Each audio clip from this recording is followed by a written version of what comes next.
here. One caveat for you at home. Any past proclamations heard here about being a member of the Iowa State Mafia should be taken into account when you hear these predictions. Any home teams I can claim at some point. Well, yeah, that gives me a lot of wiggle room. I'm not talking about you. A lot of wiggle room. Particularly, I'm just saying. I'm just throwing it out there. We'll predict every division, every award, and every playoff game, and we start now with the basement of the NFC West. All right, it is odd that last place is actually, in some ways, the second best in the world. But in this case, it is. And last place will be the Arizona Cardinals. They will be in last place in the NFC West. They will be in last place in the NFC. They will be last place in the NFL. That means they will get the best prize of any team all year other than the Lombardi Trophy, which is Caleb Williams. Congrats to them on their next 15 years of pending success. Number 3, the Los Angeles Rams. The best thing they could do, honestly, this year is to throw their 2 games against the Cardinals to prevent Caleb Williams from coming to that division. They're not going to do that. They have Aaron Donald. They have Matt Stafford. I'm not sure how long they're going to have Aaron Donald or Cooper Kupp. They probably should be turning the ship in the tanking direction themselves, but they don't want to do that. They have about $70 million in dead money. The bleep them picks philosophy got them a Super Bowl. Now it's going to get them a few years of trying to have to dig themselves out of that hole. Number 2, but making the playoffs, is the San Francisco 49ers. The Purdy regression is inevitable, and it is shocking to me how many people are just all in on this player because of a half dozen good games with Christian McCaffrey, Deebo Samuel, Brandon Ayuk, and George Kittle. I don't think that is going to be sustainable. I also, despite the pending scoffs at the table, do not think the football gods are going to smile fondly upon the process of the San Francisco 49ers of abandoning Trey Lance at 23 years old and bringing in Sam Darnold and giving him more hype than you ever gave to a player you were deeply invested in that you never gave a real chance to.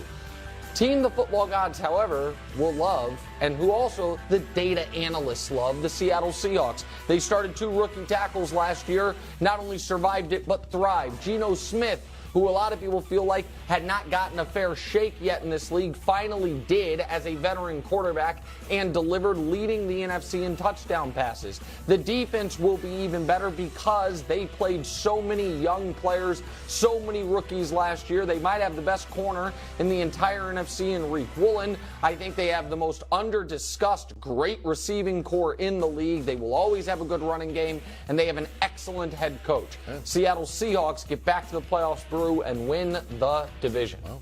Well, you got the last choice, right? Okay. The Arizona Cardinals. But I think this is interesting. Are they going to keep Kyler out the whole year? I mean, because if he starts playing, he's going to try to win games. And they might win a few. Call of Duty games. And so, that leads to the second question. Yeah. How tradable will Kyler Murray be? You'll get a first.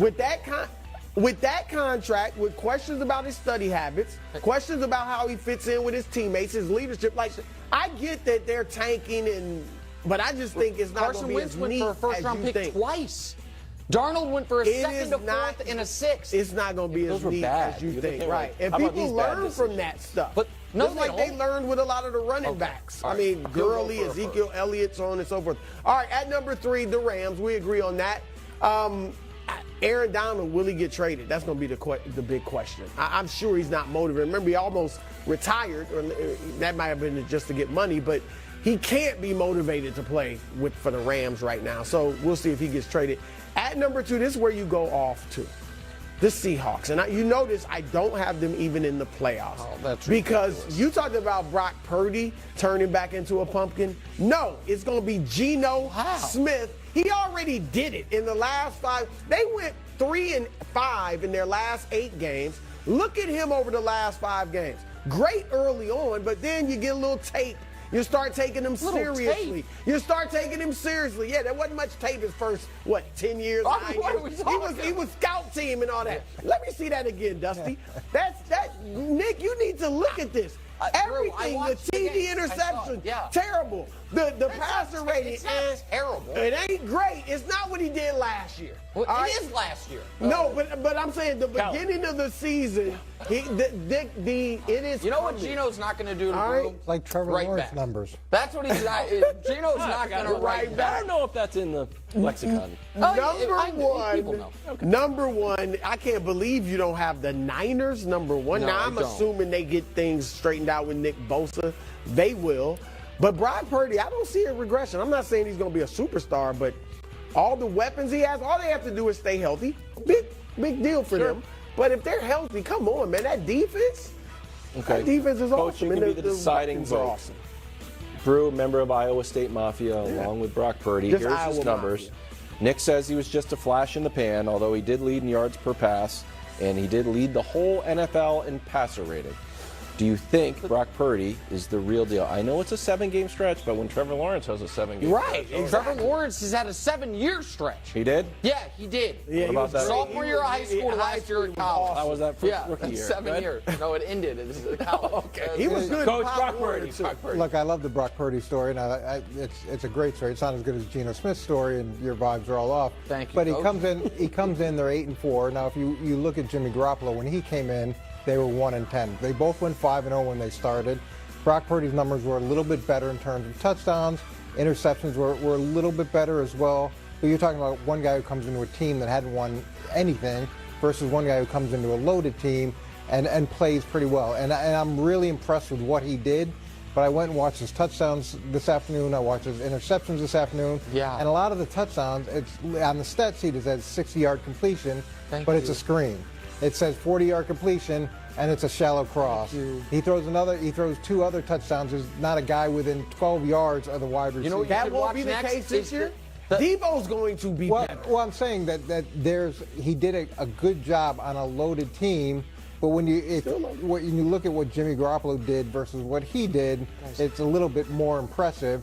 And the odds of him being able to complete or continue on the upward trend or maintain a 116 quarterback rating, or have a half dozen dropped. What you know, you should watch instead of his interceptions or his touchdowns, his dropped interceptions. That's a fun 12-minute YouTube video. Guys, the weapons haven't gone anywhere. Okay. Well, that's the fine. play calling hasn't gone anywhere. This is important and good for the show because since you have abandoned Jimmy, you have abandoned Russ. You need I was giving you a layup on quarterback. Jimmy. Yeah, you just threw They're Gino making the out. playoffs. I keep it real. I'm about facts, not feelings. Yeah. So, but we now it is established. Do you have your gavel? No. Brock Purdy is Brew's guy. He's your guy. You want him, right? Iowa Mafia. There we go. Okay. I'm not Dark saying horse MVP. Dark horse. I'm not ready to go Why there. not? They're going to win the division. I'm not ready to go there, but Okay, Hubs, we're going to do NFC South time. Brady is gone. Carr is here. Baker is back. Desmond Ridder enters his sophomore year, and Bryce Young tries to right the ship in Carolina. Yep. Nick, take it away. Number 4, the Carolina Panthers. Another team like Houston that traded away their number 1 pick. At least Carolina did it to move all the way up to number 1 to get Bryce Young, but he is going to get killed behind a non-existent offensive line, and when he doesn't get killed, he's going to be throwing the non-existent weapons. That might be the worst offense in the league next year. It's going to be a tough opening for Bryce Young. Number 3. Baker can only do so much. They've got $90 million in dead money. That means 45% of their roster doesn't exist. It's going, or their salary cap space. Again, there's a cost to buying Super Bowls and buying. I mean, does the Super Bowl even count if it's a home Super Bowl too? Like, I don't even get it. It was good for It's a little tainted, a little gross. But Baker can only do so much. I think Baker will be okay. I think he'll throw to some good weapons, but that team is going to struggle to a degree. Then, the most overrated team in the league, the New Orleans Saints. The Saints continue to pretend they are in contention, and they continue to kick the salary cap can down the road. So eventually, those chickens will come home to roost. In the meantime, what they're going to be able to satiate themselves with is another 8 wins. Like, okay, that's fine. But at some point, you're going to have to admit you are not in the championship window. And then the division champion. The Atlanta Falcons, led by Offensive Rookie of the Year and Offensive Player of the Year and the pending rushing champion Bijan Robinson. The Atlanta Falcons will lead the league in rushing. They have Drake London, they have Kyle Pitts, and they have the softest division in the entire NFL.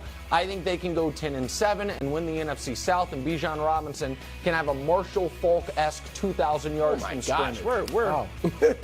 I believe all of that, so there it is.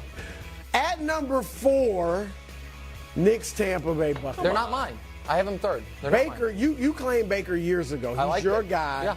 All right, and Baker will not be starting midway through the season. It'll be Kyle Trask, all right? Okay. And Todd Bowles, it's going to be a tough year for him. So at number 3, Carolina. All right, you're right. I like Bryce Young, and I like Frank Wright. So I think that's a great duo, but they just don't have much else. His weapons aren't that bad, Chark and Adam Thielen, but the line is tough. And Thielen, I like Thielen. All right, at